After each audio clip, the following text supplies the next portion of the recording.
सांझ भूमि पर धीरे धीरे उतर आई। शांत रहे। फिल्म। जब आकाशीय प्रदेश के केंद्र में समर्पण की सरसराहटें गूंजने लगी तो स्वप्न सजीव जुगनू की भांति चमके।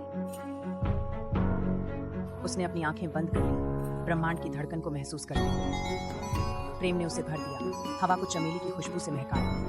एकता की इच्छा ने उसके दिल में उजाला कर दिया। ईर्ष्या से भरे हृदय ने अंधेरे में कपटी योजना बुनी, सृजन के सूक्ष्म संतुलन को विखंडित करने की आशंका के साथ। ब्रह्मांड में प्रतिरोध की धीमी गुंजायमान सुनाई पड़ी। वज्रपात ने एक अंतर्दृष्टि को प्रतिध्वनित किया। तनाव से भरी हवा ईश्वरीय संघर्ष का भार उठाती दिखाई दी। संक्रमण के बादल सामर्थ्य से भरे, अराजकता आरोपित करने को तत्पर। प्राचीन ज्ञान ने उसे आह्वान किया। उसने विस्मृत श्लोकों का मार्ग तलाशा। वहां अंधकार के मध्य प्रकाश की किरण की तरह उसके स्वरों की ध्वनि उन्नत हुई, पवित्र ग्रंथों की लय के समक्ष। हवाएं गरज उठी, उनकी तीव्र प्रार्थनाओं को डुबाते हुए। अराजकता ने उसकी आशाओं को बुझाने की धमकी दी, क्षेत्र पर अंधकार डाल दिया। तूफान ने और भी अधिक बढ़ते हुए उसकी अडिग आत्मा को चुनौती दी। विचारों ओर उमड़े, नीच शक्तियां एकत्रित होकर उनके प्रेम और अंधकार के चारों ओर घेरा बनाने लगी। उनकी आंखें चमक उठी, उसके बंधन की शुद्धता को मिटाने की इच्छा से।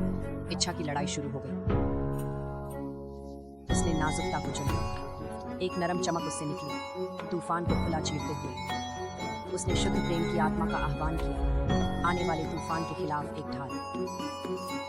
उनका संकल्प कमजोर हुआ। तीव्र तूफान ने उनकी चमकदार रोशनी के सामने झटके लिए। उसके नरम आलिंगन के नीचे यहाँ तक कि ईर्ष्या भी नरम हो गई। अनिश्चितता निकल आई। ब्रह्मांड में तालमेल बिठाने लगा। हृदय और आत्मा का संगम गूंज उठा। प्रकाश के संगीत की रचना की गई। उनका संबंध आकाश गंगा को उज्जवल करता रहा। दिव्य प्रेम का आभा फैलती रही।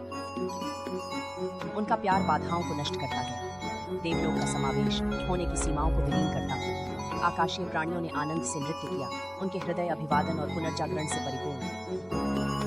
दिव्य संध्या ने फिर से चमक बिखेरी।